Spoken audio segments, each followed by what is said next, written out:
Okay, welcome back. This is part 2 of 2 showing the more advanced features for OsKyr and electronic OsKyr. I'll be covering the rest of these switches. These two turn the Autospace feature on and off. There's one for adding spaces between letters and one for spaces between words. This one switches tolerance on and off, and this one is OsKyr's simple attempt at error correction. Now, to explain how this all works, I'll be using an oscilloscope. Now, I've only got a 2-channel scope, so the top trace shows both the dot and dash keys combined, and the bottom trace is the transmit output. You can use dual paddles with OsKyr, but there are no iambic or squeeze modes, so I'm using a single paddle key. Now, this is an advantage here, as it means both paddles cannot physically be on at the same time. So the top trace shows the dot and dash paddles as 2 distinct pulses. Now, I'll start from basics to set the context, so you can skip over this if you already know it or are not interested. And the Morse specification defines how long dots, dashes and spaces should be relative to the yardstick unit of time, which is the length of one dot. So they all keep in step as the overall speed varies. And here's some automatic dots.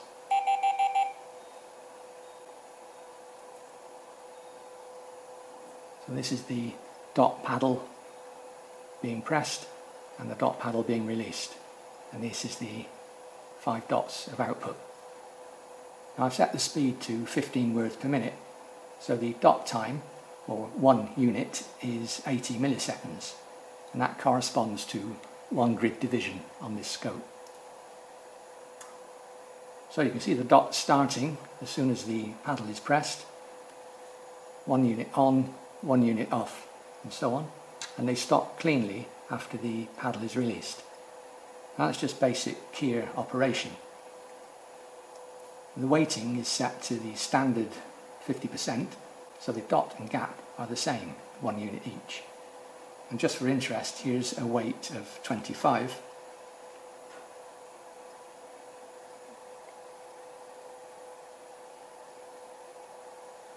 Switch it on.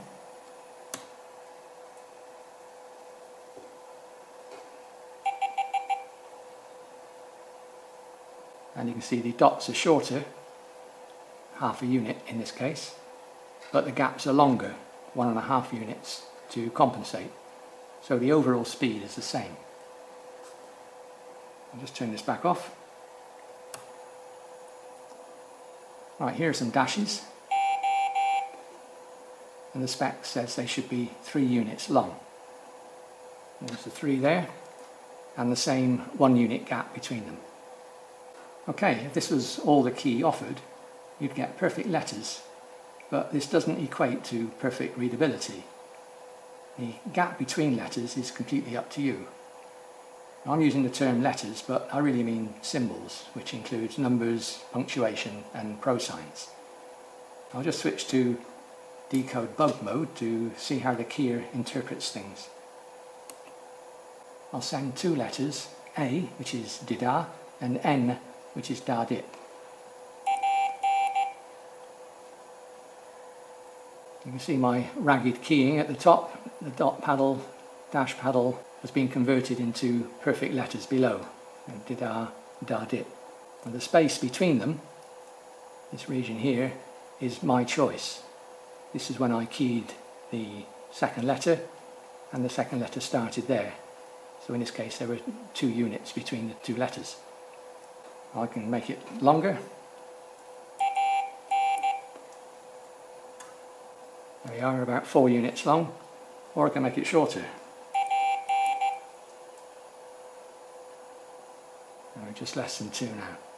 And the critical point being, if I key the second dash on or earlier than this point, which is 1 unit after the last element, it's no longer the start of a new letter, and the 4 elements combine to become the single letter P, which is dida da dit.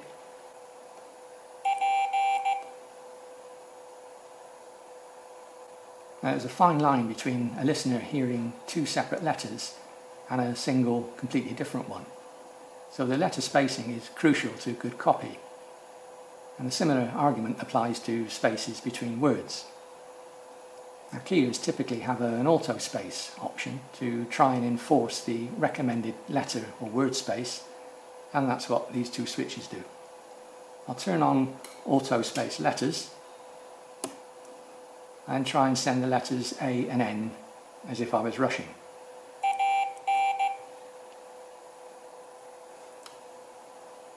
And this is me keying the A, the dot, the dash, and this is the dash and dot for the letter N. And you can see, although I keyed it there, the keyers, because Autospace is on, has said you're going to have 3 units gap regardless. So the second letter is correctly spaced. Now, this system can also be applied to words where the recommended gap is 7 units. And in this case, the decoder here uses a space to indicate a word gap.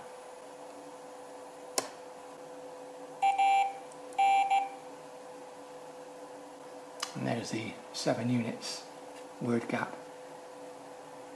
Right, well, this is all well and good, but what if you're a tad sluggish with your keying technique? You only have to be a gnat's whisker after that 1 unit region, say 81 milliseconds instead of 80. The Autospace will enforce the 3 unit letter gap. Now, apart from being disconcerting, the listener will hear that gap, so although you intended sending P, they'll think you meant AN. Now, to get around this, some keyers have an option to be less strict and let you get away with 1 or more gnat's whiskers. OsKyr does this with the tolerance value, which is defined as a percentage of 1 extra unit at a time. So this is your period of grace. There are separate values for letters and words, and the single switch turns the whole tolerance system on and off. I'll set the letters tolerance to 95% just to exaggerate the effect.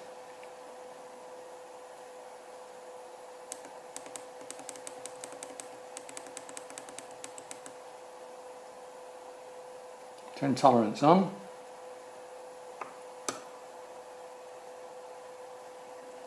These breadboards are not very reliable. The star indicates that the function is off. So it's obviously on. There we go. The sooner I get this onto a printed circuit board, the better. Right, I'll now try letter P, an intentional di-da-da-dit, but I'll deliberately hesitate between the 2 dashes.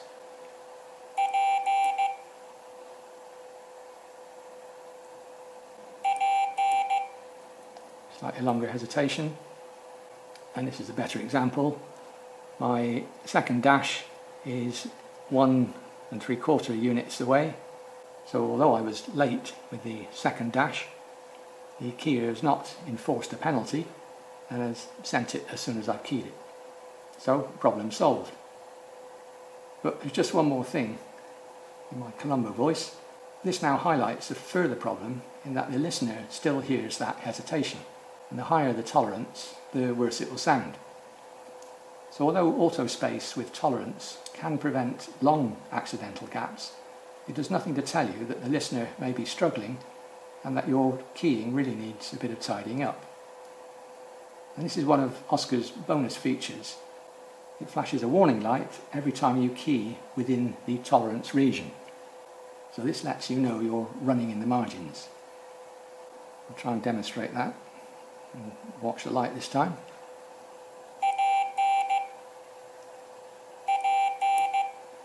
There we go. Right, the last feature is the error correct system, which again I've not come across on other keyers. Now, it's very simple and by no means foolproof, but it may help to indicate an issue with your keying.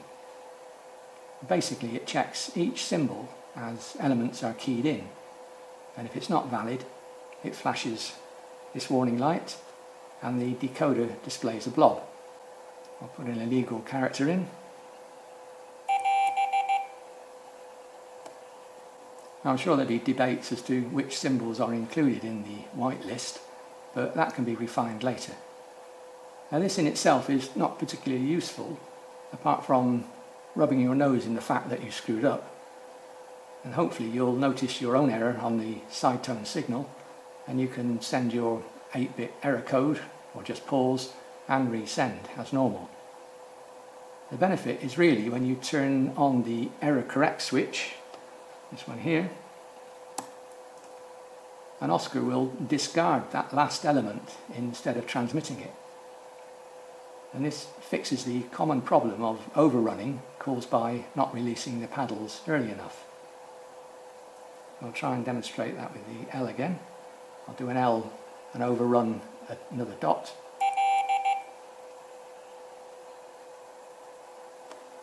And the scope trace should show that I didn't release the key until this point, and technically there should have been another dot, which would have been illegal, because dit is an illegal symbol, and OsKyr's thrown that one away. So what's been sent is an L, the decoder says it's an L, and the listener will hear that. Now unfortunately it's not a magic solution due to the way Morse code is constructed. If you work through the letters, you can see that if you add rogue elements to most symbols, you'll still get something which is valid. So until we get AI in our keyers, and heaven help us, there's no way of knowing which symbol you really meant. But nevertheless, catching even a few errors may be useful enough to flag an issue. So just to round off, I'll attempt an example of keying with and without these features, and see what happens. First of all, everything off.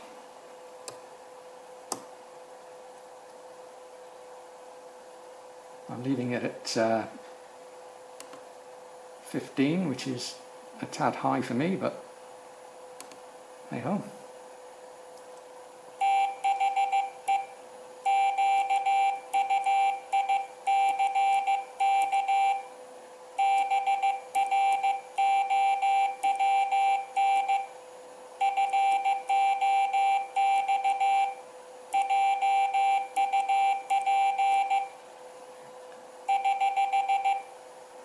Can't spell.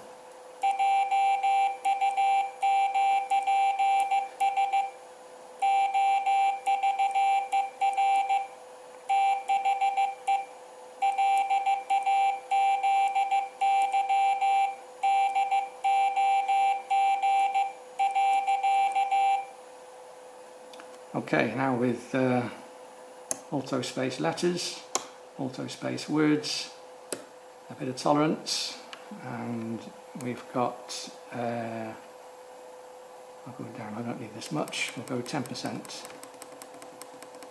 just a smidge should be okay, maybe a bit more for words. And autocorrect. Right, back to the decoder. Let's have another go. Well, I left a bit of a gap there that's interpreted as a word. Try again.